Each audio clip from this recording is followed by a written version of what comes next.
Hi everyone, welcome back to another video from Crazy Gamer. Today in this video I'm going to show you how to find your user ID on eFootball.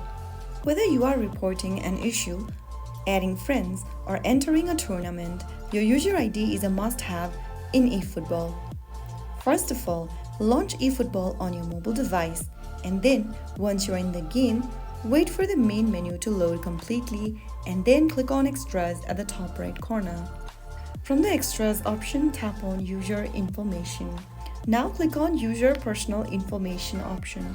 After you open it up, your user ID will be displayed at the top.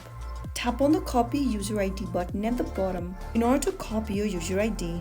Now that you have your eFootball user ID, you can join tournaments, connect with friends, contact customer support, and keep your account safe during transfers. If you found the video helpful, don't forget to like, share, and subscribe. I will see you in the next video. Thank you for watching.